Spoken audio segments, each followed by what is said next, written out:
The great chamber of the Galactic Council stood silent as Ambassador Thelrin entered through the massive doors. His blue skin caught the light from the crystal ceiling above, and his 4 eyes scanned the assembled representatives from 12 different worlds. He carried a data tablet in his long fingers, and the information on it would change everything the Council thought they knew about their corner of the galaxy. Thelrin had served the Viridian Empire for 300 years, and in all that time, he had never felt quite this mixture of curiosity and concern. The Council chamber itself was a marvel of engineering, built 5,000 years ago, when the founding species first came together to create peace among the stars. Floating platforms held each delegation, and the air hummed with translation devices that allowed every species to understand one another perfectly. Today, all 12 seats were filled, which was rare. Most routine sessions only attracted half the members, but Thelrin had marked this meeting as urgent, and urgent meetings always drew a full attendance. He activated his tablet, and the central display came to life. A star map appeared, showing the spiral arm of the galaxy where most Council worlds existed. Then a red marker appeared far out on the edge, in a region that the Council had surveyed centuries ago and found mostly empty of intelligent life. The marker pulsed steadily, and Thelrin could see several Council members leaning forward with interest. "Honored delegates," Thelrin began, his voice carrying easily through the chamber's acoustic design. 3 months ago, our deep space monitoring stations detected unusual energy signatures from this system. He pointed to the red marker. The signatures match faster-than-light engine technology, but the design is unlike anything in our databases. Commander Zephyx of the Kryn Collective raised one of his 6 arms. "How unusual are we discussing, Ambassador? Modified civilian drives? Experimental military craft?" Thelrin shook his head. "Completely new. We have observed no less than 47 distinct vessels moving through this system over the past 3 months. The species appears to call themselves humans, and their homeworld is the 3rd planet in this system. They call it Earth." A murmur went through the chamber. New spacefaring species were always interesting, though they appeared rarely. The galaxy was old, and most civilizations that would achieve space travel had already done so thousands of years ago. Finding a species that had just recently figured out faster-than-light technology was uncommon enough to warrant attention. Olmeth the historian activated his own platform's display. "I have searched our databases. This system was last surveyed 800 years ago. At that time, the inhabitants of the 3rd planet had not yet developed even basic radio technology. They were still in their industrial age, using combustion engines and primitive manufacturing." 800 years, repeated Council Speaker Vorn, an elderly being whose species had been traveling the stars for 10,000 years. "That is remarkably fast development. Most species take at least 1,500 years to go from industrial technology to faster-than-light capability." Thelrin nodded. "Indeed. Which is why I have called this emergency session. These humans have developed at an unprecedented pace. I recommend we send observer vessels to gather more information before making formal contact." Commander Zephyx was already making notes on his own tablet. As the military coordinator for the Council, he took any new spacefaring species seriously until proven harmless. "I will dispatch 3 scout vessels immediately. Standard observation protocol. We will gather data on their technology level, social structure, and military capabilities." He paused. "Do we have any indication of their temperament?" "None yet," Thelrin admitted. "But based on historical patterns, we can make educated assumptions. They will likely be excited to meet other species, perhaps overwhelmed by the scope of the galaxy. Most emerging civilizations are eager to join the Council and learn from more advanced species." The discussion continued for another hour. The Council members asked questions about the human star system, its resources, and its position relative to Council space. Some delegates were excited about the possibility of new members, while others were more cautious. The Silk Confederation representative suggested waiting another 100 years before making contact, to give the humans more time to mature as a civilization. This suggestion was voted down by the majority, who felt that contact now would prevent the humans from making any dangerous mistakes in their exploration of nearby space. By the end of the session, the plan was clear. Commander Zephyx would send his scout vessels to observe from a distance. They would gather data for 1 month, then return to present their findings. Based on that information, The council would decide whether to make formal contact or continue observing. It was a standard procedure that had been followed hundreds of times before with dozens of other species. The scout vessels departed within 2 days. They were small, fast ships equipped with the best sensors the council could provide. Their orders were simple: observe the humans without being detected, catalog their technology, and return with a full report. The 3 ships spread out through the human star system, taking up positions near the major planets and the asteroid belt where they detected the most activity. Captain Jake Morrison sat in the command chair of the Defiant, a human exploration vessel on routine patrol near Mars. He was drinking coffee from a metal cup and reviewing sensor data when his tactical officer suddenly stiffened. Lieutenant Ben Carter turned from his station with wide eyes. "Captain, I'm picking up something strange near the outer marker," Carter said. 3 contacts, small, using some kind of stealth technology. They're not doing a very good job of hiding, though. Our new quantum scanners are picking them right up. Morrison set down his coffee and leaned forward. "Show me." The main display changed to show 3 small blips holding position about 2 million kilometers away. They were definitely trying to hide. Their energy signatures dampened and their profiles minimized. But human sensor technology, developed through decades of military research and submarine warfare techniques, was very good at finding things that did not want to be found. "They're just watching us," Morrison observed. "Not moving, not scanning actively, just sitting there." "Orders, sir?" Carter asked. Morrison thought for a moment. This was the moment humanity had been preparing for since they first achieved faster-than-light travel 15 years ago. They had always known there must be other species out there among the stars. Now it seemed they had been found. He opened a direct channel to Earth's United Defense Command, and Admiral Lisa Chen answered immediately. "Admiral, we have visitors," Morrison said calmly. 3 unknown vessels holding position near Mars. They appear to be observing us." There was a brief pause. "Confirmed, Captain. We're seeing them on our deep space network, too. How are they behaving?" "Passive observation only. No hostile actions, no communication attempts."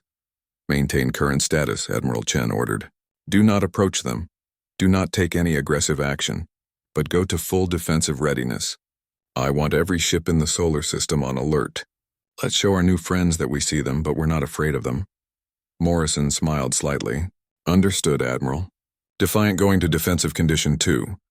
The human ship's lights changed color slightly as weapon systems came online and shields charged to full power. Throughout the solar system, other human vessels did the same. 47 ships, from small patrol craft to large exploration vessels, all went to high alert simultaneously. It was a coordinated response that spoke of military discipline and constant readiness. Aboard the Council scout vessels, the observers noted this reaction with surprise. Most species panicked when they detected their first alien contact. Some fled, some tried to hide, some sent confused messages asking for identification. The humans had simply acknowledged the presence of the scouts and calmly prepared their defenses. It was professional, organized, and spoke of a species that was not easily frightened. The scouts continued their observation for the next month, gathering data on human technology, ship movements, and communication patterns. When they finally returned to Council space with their findings, Commander Zephyx reviewed the reports with growing interest. The humans were less advanced than the Council in most areas, perhaps 200 years behind in energy technology and material science. But their ships were sturdy, their crews were disciplined, and their entire civilization seemed to operate with a level of coordination that most Council species only achieved during major crises. He compiled his report and marked the humans as a Class D emerging civilization, the standard classification for new spacefaring species. In his notes, he added that they seemed unusually well organized for such a young civilization, but nothing in the data suggested anything beyond the normal range of development. It was a reasonable assessment based on the information available, and it would turn out to be completely wrong in ways that would shock the entire Galactic Council. The massive vessel appeared at the edge of Earth's solar system exactly 3 months after the scout ships had departed. It was called Harmony's Light, and it stretched over 2 kilometers from bow to stern. Its hull gleamed with a pearlescent coating that seemed to shift colors as it moved through space, and its design spoke of a civilization that valued beauty as much as function. Ambassador Thelrin stood on the bridge watching the blue and green planet growing larger on the main display. Behind him stood his delegation team, including tactical analyst Kresva and historian Olmeth, both of whom had studied the scout reports extensively. We should receive their greeting transmission any moment now, Thelrin said confidently. Most species are quite eager to welcome their first contact with galactic civilization. Kresva checked her instruments. The Kryn tactical analyst had 6 arms, each one operating a different control panel simultaneously. I am detecting 73 human vessels in this system, Ambassador. That is significantly more than were present during the scout observation period. They appear to be military craft. Thelrin waved one hand dismissively. A show of strength is normal. They want to appear capable and worthy of respect. It is actually a good sign. It means they take this meeting seriously. The communication system chimed and a human face appeared on the screen. The man wore a dark blue uniform with several badges and insignia that the Council's computer systems could not yet interpret. His expression was calm and professional, showing neither fear nor excessive excitement. Unidentified vessel, this is Earth Defense Command. Please state your identity and intentions. Thelrin smiled, showing his small teeth. Greetings. I am Ambassador Thelrin of the Galactic Council, representing 12 advanced civilizations who maintain peace and cooperation throughout this region of space. We come in friendship to welcome humanity to the galactic community. There was a brief pause. Understood, Ambassador. Please hold your current position while we arrange a meeting location. We will transmit coordinates shortly. The screen went dark. Thelrin turned to his team with a satisfied expression. See, professional and organized. These humans will integrate well into the council structure. 20 minutes later, the coordinates arrived. The humans wanted to meet aboard their orbital station called Unity, which orbited Earth at a distance of 35,000 kilometers. Thelrin agreed immediately. Meeting on neutral ground was actually preferable to visiting the planet's surface, where cultural misunderstandings might be more likely. The Harmony's light moved into position near the station, and a shuttle was prepared to transport the delegation. President Karen Walsh stood in the main conference room of Unity Station, reviewing the briefing materials one final time. She was a tall woman with gray hair pulled back in a simple style, and she had been elected 2 years ago on a platform of strong defense and careful expansion into space. Beside her stood General Mike Patterson, a career military officer with 30 years of experience, and Dr. Sophie Grant, the nation's top science advisor and expert on theoretical physics. The diplomatic liaison, Peter Hayes, was checking the translation equipment one more time. Remember, Walsh said quietly to her team, we know almost nothing about these people. Be polite, be professional, but give away nothing important. We observe and learn first. General Patterson nodded. The fleet is ready. If anything goes wrong, we can have 20 ships here in under 5 minutes. Let's hope that won't be necessary, Walsh replied. The council delegation entered through the airlock, and both sides got their first good look at each other. Thelrin was surprised by how similar humans looked to several other species he knew. 2 arms, 2 legs, bilateral symmetry. Their faces were expressive and their movements were economical and controlled. They wore uniforms that were primarily dark blue with white accents, and each human carried themselves with a posture that spoke of discipline and training. President Walsh stepped forward and extended her hand. Welcome to Unity Station, Ambassador Thelrin. I am President Karen Walsh of the United Earth Government. Thelrin took her hand carefully, having studied human greeting customs from the scout reports. Thank you, President Walsh. It is an honor to make first contact with your species. The 2 groups moved to the conference table, a simple rectangular structure made of steel and glass. The humans sat on one side, the council delegation on the other. Thelrin noticed that the humans had positioned themselves with clear sight lines to all exits and had left no blind spots in the room. It was subtle but telling. These people thought about security even in diplomatic settings. I will be direct, Thelrin began. The Galactic Council exists to maintain peace and facilitate cooperation among spacefaring species. We have 12 member civilizations, and together we govern a region of space encompassing over 4,000 inhabited systems. We would like to invite humanity to join us as a probationary member. General Patterson leaned forward slightly. What does probationary membership entail? Kresva consulted her tablet. Standard integration protocol. You would reduce your military fleet by 70%, as large militaries are unnecessary when the Council provides collective security. You would accept Council jurisdiction in any territorial disputes with neighboring species. You would adopt council standards for trade, communication, and travel. After a probationary period of 50 years, you would be eligible for full membership. The silence that followed was notable. President Walsh's expression did not change, but General Patterson's eyes narrowed slightly. Dr. Grant made a small note on her tablet. "Tell us about the Council's military capabilities," General Patterson said. "How do you maintain this collective security?" Thelrin was slightly surprised by the question. Most species asked about technology sharing or economic opportunities first. "We maintain a peacekeeping force of approximately 15,000 vessels. They are primarily used for patrol duties and responding to disputes between members. We have not fought a major war in over 3,000 years." 3,000 years, Patterson repeated. "How is that possible?" Olmeth the historian spoke up for the first time. "Our species learned long ago that war is wasteful and destructive. We developed diplomatic solutions to our conflicts and eventually eliminated the need for large-scale military action. It is the natural evolution of all intelligent species." Dr. Grant raised one hand politely. "May I ask about your weapons technology? What systems do you use for defense?" Cressova seemed pleased by the technical question. "We primarily use directed energy weapons, particle beams, plasma cannons, and coherent light systems. Our shields are designed to deflect and dissipate energy attacks. The technology is quite advanced and has been refined over thousands of years." "I see," Grant said, making more notes. "And your tactical doctrine? How do you approach military engagements when they do occur?" "We use standard formation tactics," Cressova explained. "Defensive spheres around key assets, graduated response protocols, and strict rules of engagement. Our goal in any conflict is to disable enemy vessels and force negotiation, not to destroy them. Minimizing casualties on all sides is paramount." General Patterson exchanged a glance with President Walsh. Peter Hayes asked the next question. "What about species who refuse to negotiate? What happens when you encounter hostile forces?" Thelrin spread his hands. "Such situations are rare. Most conflicts arise from misunderstandings or resource disputes.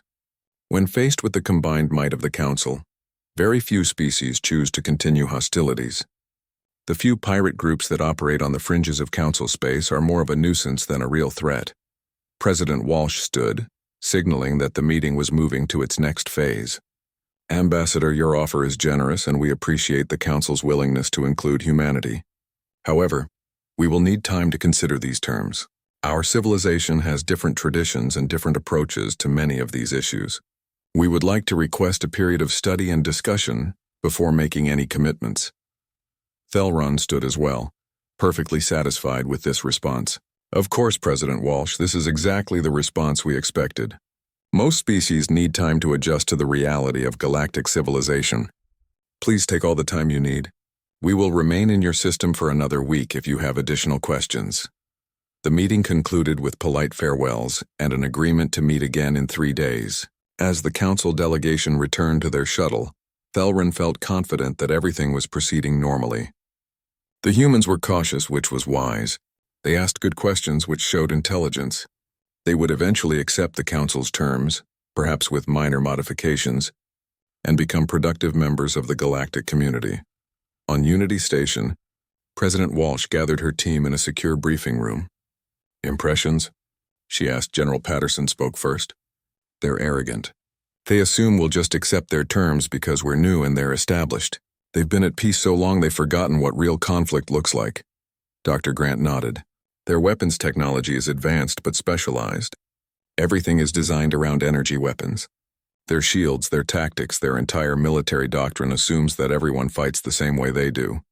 Which means," President Walsh said slowly, "that they have no idea how to fight someone like us." Peter Hayes looked uncomfortable. "Are we really considering refusing their offer? They have 12 civilizations and thousands of ships. We have less than 100 vessels and we've only had faster-than-light travel for 15 years. Walsh smiled grimly. "We're not refusing, Peter, we're negotiating. And the first rule of negotiation is understanding what you bring to the table. Ambassador Thelrin thinks we're primitives who will be grateful for their guidance. Let's see how he feels when he learns what humanity actually is." General Patterson pulled up a star map showing several nearby systems. "I've already identified 3 areas where we have strategic advantages they haven't considered. If they want us in their council, it will be as equals, not as subordinates." The meeting continued late into the night as the human leadership team planned their response. The council had made their offer expecting gratitude and quick acceptance. They were about to learn that humanity did not accept subordination easily, and that being young in space did not mean being weak. The assessment period that Thelron thought would end in easy integration was actually the beginning of a fundamental shift in how the Galactic Council understood power, strength, and the price of peace. 3 months passed with minimal contact between humanity and the Galactic Council. Ambassador Thelron remained in Earth's solar system aboard the Harmony's light, available for questions but not pressing for answers. He assumed the humans were having internal debates about the generous offer, perhaps arguing among themselves about whether to accept council authority. It was a normal part of the integration process, and Thelron was patient. He had overseen the integration of 6 other species during his long career, and they all followed similar patterns. What Thelron did not know was that humanity had been very busy during those 3 months. Colonel Dan Harper ran a covert intelligence operation from a facility buried deep beneath the surface of the moon. His team consisted of 40 analysts, linguists, and military strategists, all working around the clock to analyze every piece of data they could gather about the Council. They studied the scout vessel scans, analyzed the communication protocols, and built detailed profiles of each Council member species. What they discovered was both encouraging and concerning. The Council was exactly what it claimed to be: a peaceful organization that genuinely wanted to maintain stability and cooperation, but it was also rigid, bureaucratic, and completely unprepared for conflict with anyone who did not follow their standard approach to warfare. Their weapons were powerful, but their tactics were outdated. Their shields were excellent against energy weapons but had never been tested against kinetic projectiles. Most importantly, their decision-making process was slow and deliberate, requiring multiple levels of approval before taking any military action. Colonel Harper compiled his findings into a report that went directly to President Walsh and the military command. The conclusion was simple. The Council could be valuable allies, but humanity would never survive as a subordinate member. They needed to negotiate from a position of strength, and that meant demonstrating exactly what human military doctrine could accomplish. The opportunity came unexpectedly from the asteroid belt. Mining Site Epsilon was a human operation located in a resource-rich region about 400 million kilometers from Earth. The site consisted of 6 platforms, each one processing minerals from the surrounding asteroids. 312 people worked at the site, including miners, engineers, and support staff. The operation was run by a civilian corporation, but maintained a small security detail of 8 armed personnel. Commander Lisa Torres was in charge of security at Site Epsilon. She was reviewing the weekly supply inventory when her sensors detected incoming vessels. 5 ships, medium-sized, with energy signatures that matched nothing in the human database. Torres immediately went to alert status and transmitted a warning to all platforms. Unknown vessels approaching. All personnel to emergency stations. Security team arm up and prepare for possible boarding. The incoming ships did not respond to hails or identification requests. They simply continued their approach at high speed. Torres recognized attack patterns when she saw them. She opened an emergency channel to Earth Defense Command and sent a priority distress signal. Then she ordered the civilian workers into the reinforced shelters built into each platform. The attack came fast and brutal. The 5 ships opened fire with energy weapons, destroying 2 mining platforms before Torres could even organize a defense. Her security team managed to return fire with their small arms, but against ship-mounted weapons they were hopelessly outmatched. A transport vessel trying to evacuate workers was caught by a tractor beam and pulled alongside the lead attacker. Torres watched helplessly as the raiders breached the transport and captured 47 human workers. The entire attack lasted less than 10 minutes. When it was over, 2 platforms were destroyed. 1 transport was captured, and the remaining platforms were damaged but intact.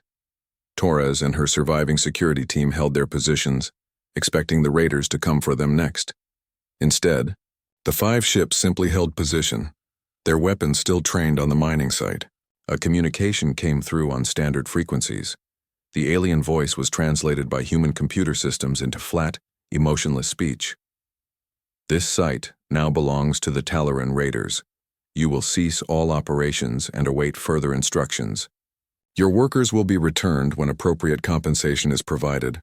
Torres kept her weapon ready but did not fire. She had already sent the distress signal. Now it was up to Earth Defense Command to decide the response. On Earth, the distress signal reached Admiral Lisa Chen within 30 seconds of transmission. She reviewed the tactical data, confirmed the situation, and made her decision in less than 2 minutes. She opened a direct channel to the battlecruiser Vanguard, currently on patrol near Jupiter. Captain Bennett, you are ordered to proceed to mining site Epsilon at maximum speed. Authorization code, Red Alpha 7. Your mission is to eliminate hostile forces and recover captured personnel. Rules of engagement, unrestricted. No warnings, no negotiations. You are weapons free. Captain Chris Bennett acknowledged the orders without hesitation. Understood, Admiral. Proceeding to target. Estimated arrival in 4 hours.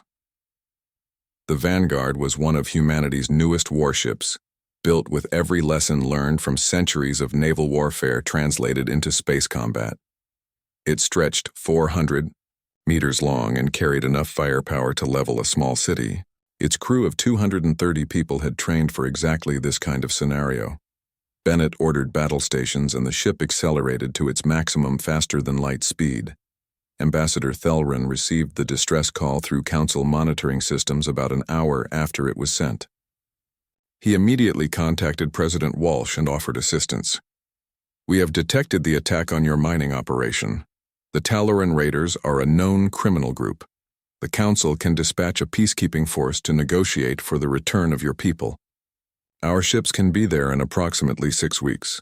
President Walsh thanked him politely and said that Earth was handling the situation. Thelron assumed this meant the humans were preparing to negotiate with the Raiders themselves. He filed a report with Commander Zephyx noting that humanity's first contact with hostile aliens would be a good test of their diplomatic skills. 4 hours after receiving her orders, Captain Bennett brought the Vanguard out of faster-than-light travel exactly 200,000 kilometers from mining site Epsilon. His tactical officer, Lieutenant Emma Foster, had already identified all 5 Raider vessels and plotted firing solutions for each one. The captured transport was attached to the Raider flagship by a docking tube. Bennett studied the tactical display for exactly 15 seconds. Then he gave his orders. Weapons: target Raiders 2 through 5 with main railguns. Fire for effect. Helm: prepare boarding approach on the flagship. Marines: stand by for hostile boarding action. The Vanguard's railguns fired. These weapons were not energy-based like Council technology. They were electromagnetic accelerators that launched solid, tungsten projectiles at a significant fraction of light speed. Each projectile carried more kinetic energy than a small nuclear weapon. The Raider shields, designed to deflect particle beams and plasma bolts, might as well have been made of paper. Raider Ship 2 simply exploded when 3 projectiles struck it simultaneously. The kinetic impact overwhelmed its structural integrity and turned it into an expanding cloud of debris. Raider Ships 3 and 4 lasted slightly longer, their shields flaring and failing before the hulls were penetrated and critical systems destroyed. Raider Ship 5 attempted to run, but a railgun round struck its engine section and left it tumbling and powerless.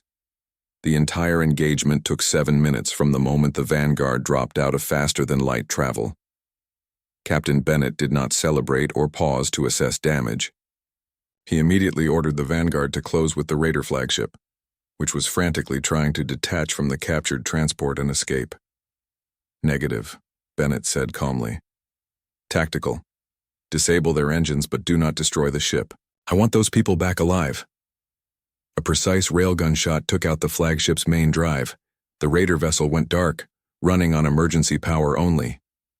Bennett ordered the Marines forward. 60 combat specialists in powered armor breached the Raider ship from 3 different points simultaneously. The Talaran crew attempted to resist, but human Marines were equipped and trained for exactly this kind of close-quarters combat. Within 20 minutes, the ship was secured, the human prisoners were recovered, and the surviving Raiders were in custody. Captain Bennett opened a channel to the Raider commander, who was now locked in his own brig. You attacked human assets and captured human personnel. This is the only warning your people will ever receive.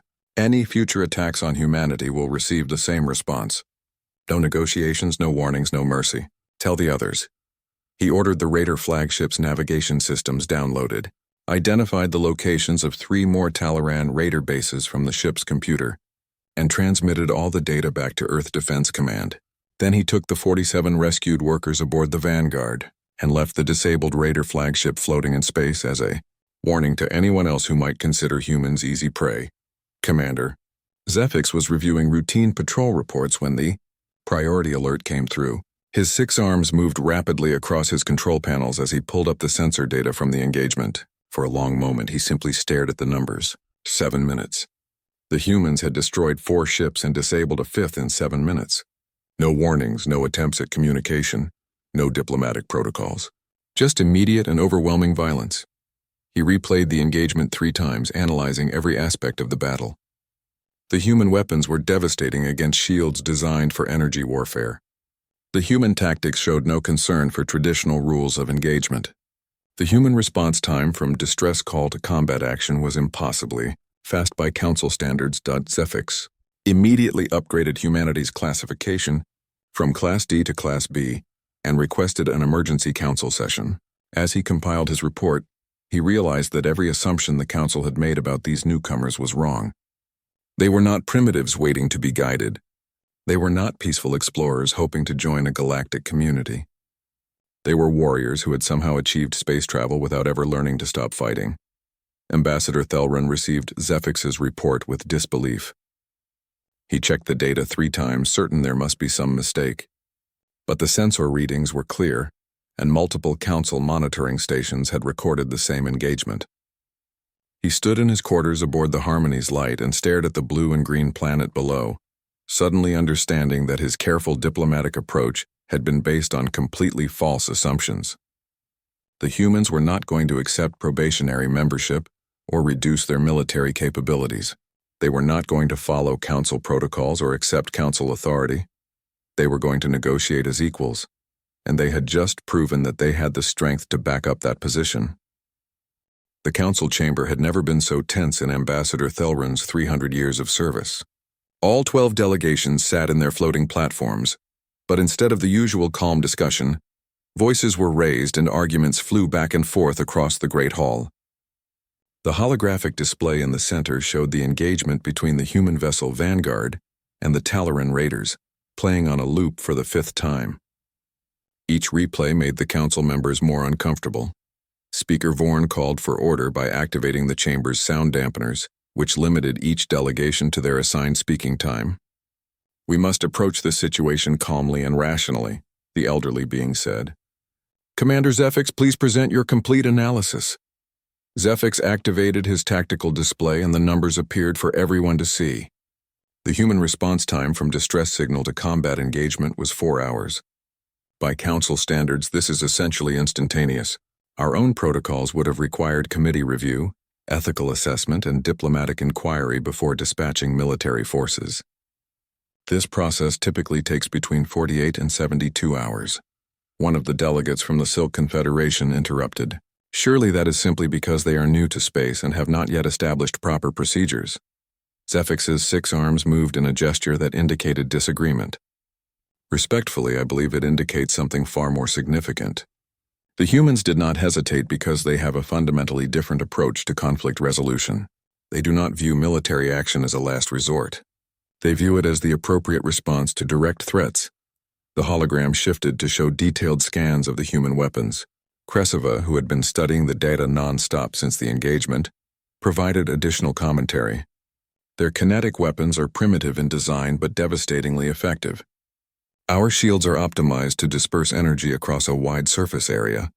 Solid projectiles traveling at relativistic speeds simply punch through. The energy transfer is concentrated at a single point, overwhelming the shield's capacity to redistribute the force." Olmeth, the historian, added his own disturbing findings. "I have been analyzing human information networks, specifically their historical databases.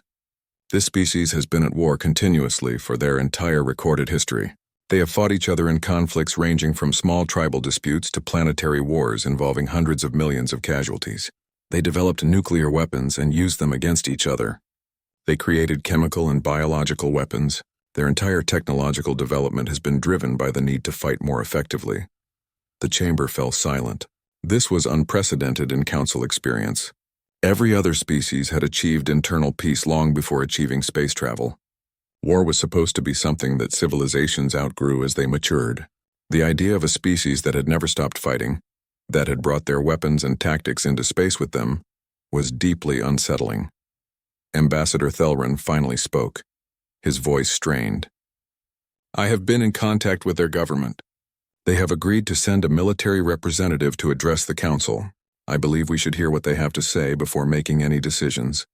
The proposal was accepted, though several delegates clearly had reservations.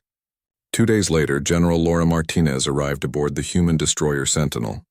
She was a compact woman with short dark hair and eyes that seemed to take in everything around her. She wore a simple military uniform with minimal decoration, and she moved with the precise economy of someone who had spent decades in combat zones. Her security detail consisted of 6 Marines in light armor, and their presence made several council members visibly nervous. Martinez was escorted to the council chamber and given a platform from which to address the assembled delegates. She looked around at the 12 species represented, showing no sign of intimidation or awe. When she spoke, her voice was clear and firm. Thank you for inviting me to speak. I understand there are concerns about humanity's response to the attack on our mining operation. I am here to clarify our position and our policies. Speaker Vorn gestured for her to continue. Please, General Martinez, help us understand. Why did your forces not attempt negotiation or diplomatic resolution before resorting to violence? Martinez looked directly at the speaker. Because our people were under attack and had been taken hostage. In human military doctrine, there is no negotiation when our citizens are in immediate danger. We respond with overwhelming force to eliminate the threat and recover our people. This is not aggression. This is defense. Thelrin leaned forward on his platform. But the raiders could have been negotiated with. The Council has dealt with them before through diplomatic channels. Violence was not necessary. With respect, Ambassador, your diplomatic channels would have taken weeks, Martinez replied. Our people did not have weeks. They needed help immediately, and we provided it. This is our responsibility to our citizens. Kresva asked the next question. Your weapons technology is designed specifically to kill, rather than disable. Why not use less lethal approaches? Martinez's expression did not change. In combat, there is no such thing as less lethal when lives are at stake. Our weapons are designed to be effective and decisive. When we engage an enemy, we engage to win completely and quickly. This actually reduces overall casualties because conflicts end faster. The council members exchanged uncomfortable glances. Everything this human general was saying contradicted their fundamental understanding of how civilized species should behave. Olmeth decided to address the core issue directly. General Martinez, our research indicates that humanity has been at war for most of your recorded history. Do you not see this as something your species should evolve beyond? Martinez was quiet for a moment, choosing her words carefully. War is terrible. Every human leader who has sent soldiers into combat knows this. But the universe is not always peaceful, and hoping for peace does not make it happen. We prepare for war so that we can defend peace. We maintain strength so that threats know there will be consequences. This is not barbarism. This is realism. Commander Zefix made a decision. General Martinez, the Council needs to properly assess humanity's military capabilities. We propose a joint military exercise, a war game scenario where human forces and Council forces can train together. This will allow us to observe your tactics and doctrine in a controlled environment, and it will give you insight into how the Council operates. Would your government agree to this? Martinez considered the proposal. It was clearly a test, a way for the Council to measure human capabilities without direct conflict. But it was also an opportunity to demonstrate exactly what humanity could do. I would need to consult with my superiors, but I believe this could be arranged. What kind of scenario did you have in mind? Zefix outlined a standard training exercise involving defense of a civilian station against a simulated attack force. The scenario was designed to test coordination, tactical awareness, and adherence to rules of engagement.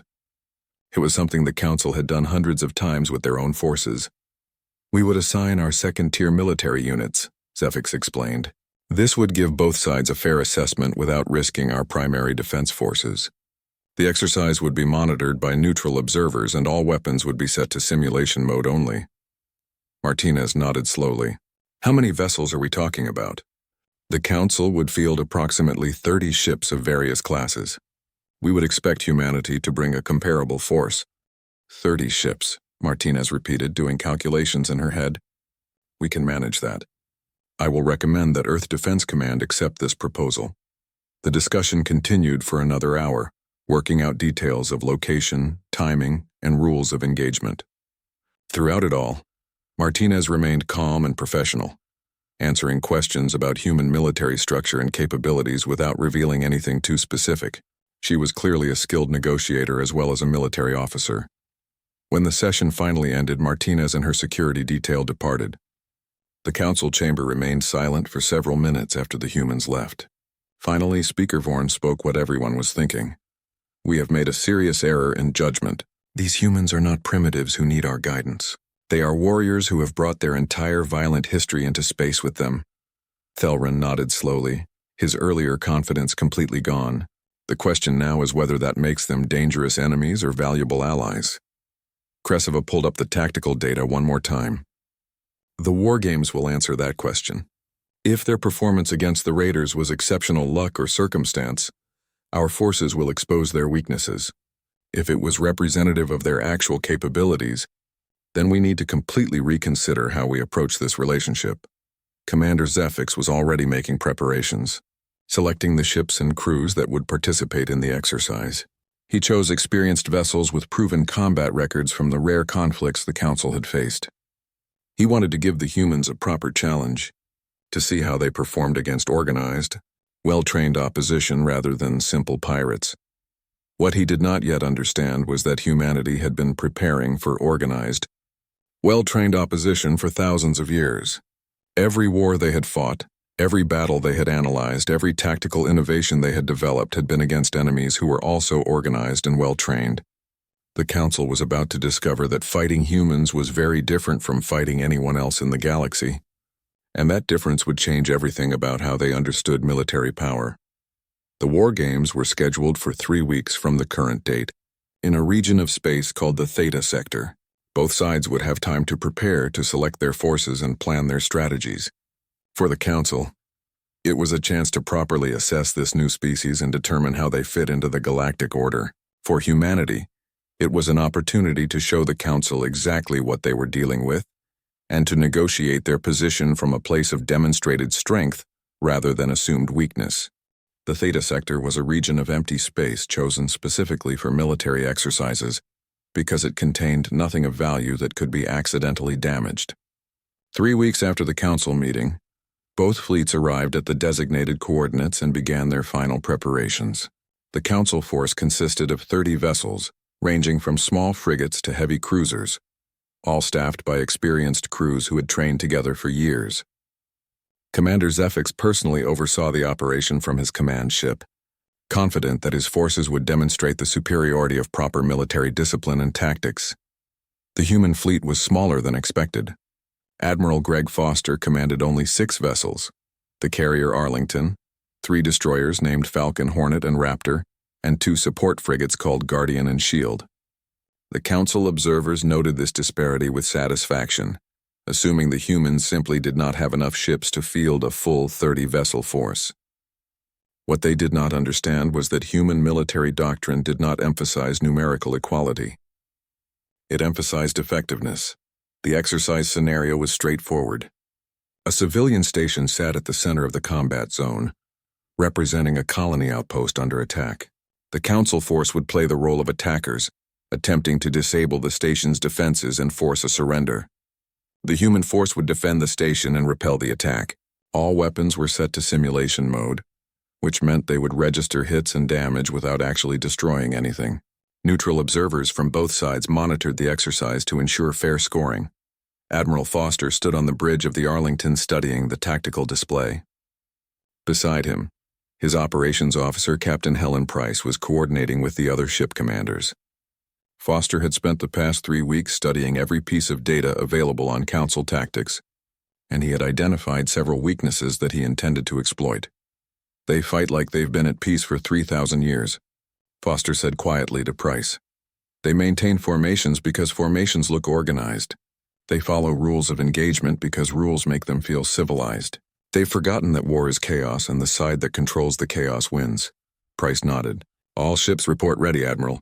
The Council forces moving into their attack formation." Foster watched as the 30 Council vessels arranged themselves in a perfect sphere, gradually advancing toward the station. It was textbook tactics, the kind taught in military academies across the galaxy. It was also predictable and inflexible. "Execute dispersal pattern Omega," Foster ordered, "and launch all fighters." The human fleet immediately broke apart, each vessel moving in a different direction at maximum speed. The Council observers noted this with confusion.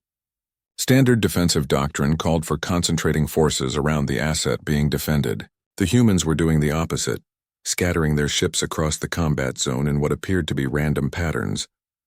Then the Arlington launched its fighter wing. 60 small craft poured out of the carrier's launch bays, each one barely larger than a personal transport but equipped with powerful engines and weapons. The Council had not known that humans even possessed fighter craft. Their own doctrine had abandoned small attack vessels centuries ago in favor of larger, more efficient warships. Commander Zefix watched the human deployment with growing concern. "This is not standard defensive doctrine." "What are they doing?" Cressova was frantically updating her tactical models. "I do not know, Commander. Their formation appears to have no logic. They are leaving the station completely undefended." The Council fleet continued its advance, maintaining their sphere formation. They were now within weapons range of the station. Zefix gave the order to begin the attack, expecting the humans to rush back to defend their objective. Instead, something else happened. The human destroyers had used the station's gravity well to build up speed, slingshotting themselves around the massive structure, and emerging at angles the Council formation was not designed to handle. The Falcon appeared above the Council fleet, the Hornet below, and the Raptor to the flank. All three opened fire simultaneously with their railguns, targeting the Council ships that were positioned on the outer edges of the sphere. The simulated kinetic rounds punched through shields that were still optimized for energy weapons. 6 Council frigates registered critical damage within the first 30 seconds of engagement. The sphere formation, which was supposed to provide mutual supporting fire, instead created blind spots that the human ships exploited ruthlessly. The fighter wing hit next. 60 small craft diving into the Council formation from multiple directions, too numerous and too fast for the point defense systems to track effectively. They targeted sensor arrays and engine clusters, causing cascading system failures across the Council fleet. The simulation computers registered kill after kill as the fighters darted through the confused Council formation. "Break formation," Zefix ordered. "Individual ships engage at will," but breaking formation only made things worse. The Council ships were trained to fight as a cohesive unit. When that cohesion broke down, each vessel became an isolated target. The human destroyers worked together with brutal efficiency, concentrating fire on individual Council ships until they registered as destroyed, then immediately shifting to the next target. Admiral Foster watched the battle develop exactly as he had planned. "Captain Price, bring the Arlington into firing range. Target their command ship." The carrier had been holding back, appearing to be out of the fight.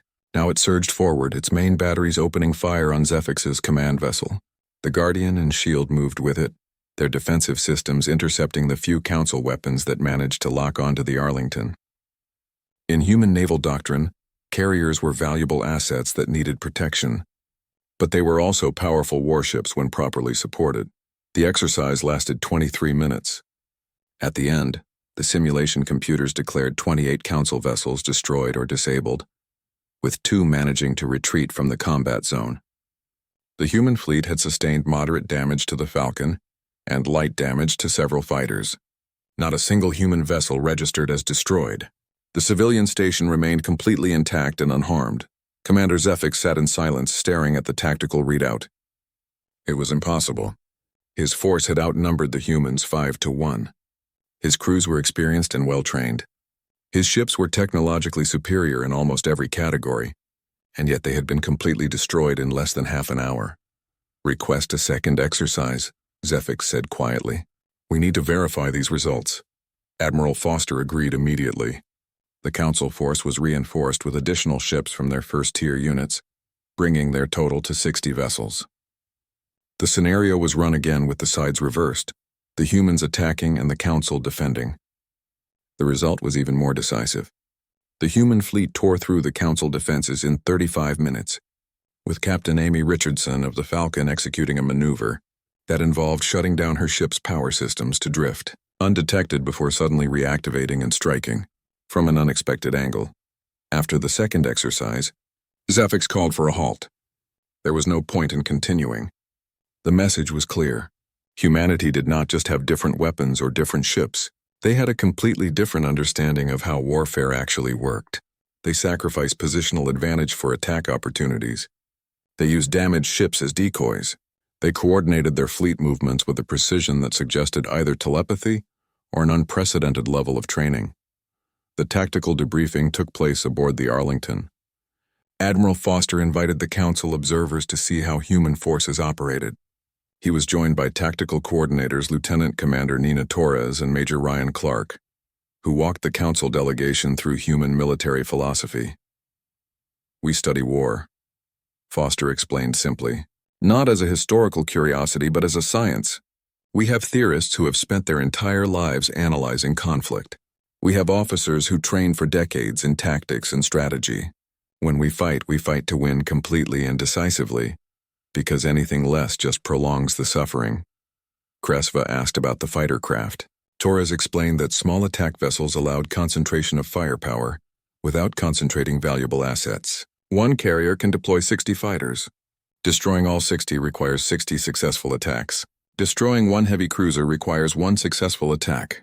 The math favors dispersed forces. Clark discussed the slingshot maneuver and other tactics that had confused the Council forces. "We use gravity, momentum, and physics as weapons. The universe has rules. We exploit those rules." The discussion continued for hours. The Council observers asked hundreds of questions, and the human officers answered honestly. They were not trying to hide their capabilities.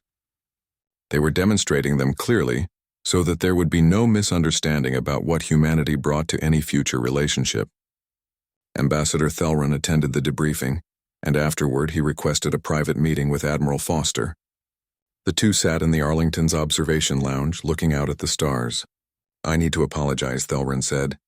"The Council approached humanity with arrogance. We assumed you were primitives who needed our guidance. We were wrong." Foster nodded. "You assumed that because most species you meet have followed the same path. War, peace, then space. We took a different path. We brought the war with us." "Is that sustainable?" Thelron asked. "Can a civilization maintain such a focus on conflict without destroying itself?" "We haven't destroyed ourselves yet," Foster replied. "And we won't because we understand what war costs. Every human knows someone who died in combat. Every human leader who orders military action knows they are sending people to their deaths. We do not take it lightly, but we also do not pretend that threats disappear if we ignore them." Thelron was quiet for a long moment. "The Council will withdraw our original integration proposal. We cannot ask you to reduce your military when it is clearly your greatest strength. Instead, we would like to propose an equal partnership. Human military advisors would help train Council forces in exchange for economic and technological cooperation. No subordination.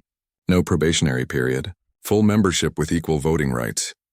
Foster smiled slightly. "That sounds more reasonable. I will recommend that President Walsh accept those terms." The agreement was formalized 2 weeks later. The Galactic Council, which had expected to mentor another primitive species, instead gained an equal partner who understood aspects of warfare they had forgotten. Human officers were assigned to train with Council forces, sharing tactics and doctrine that had been refined over millennia of constant conflict. In return, humanity gained access to Council technology and trade networks. Captain Jake Morrison, whose initial detection of the scout vessels had started the entire sequence of events, received command of the first joint Human Council patrol vessel. His crew included Lieutenant Ben Walsh, Engineer Sophie Kim, and Tactical Officer Kate Rivers, working alongside alien counterparts from 3 different Council species. As Morrison reviewed the duty roster and prepared for their first patrol, he thought about how far humanity had come in just a few months. They had gone to the stars expecting to find peace and cooperation. Instead, they had found a galaxy that needed to remember how to defend itself. And humanity, shaped by endless conflict and hardened by the costs of war, was uniquely qualified to teach that lesson. The Council's initial assessment of human war power had been catastrophically wrong, but in the end, that error had created something valuable. A partnership based not on dominance or submission, but on mutual respect and the understanding that peace is only possible when good people are willing and able to fight for it.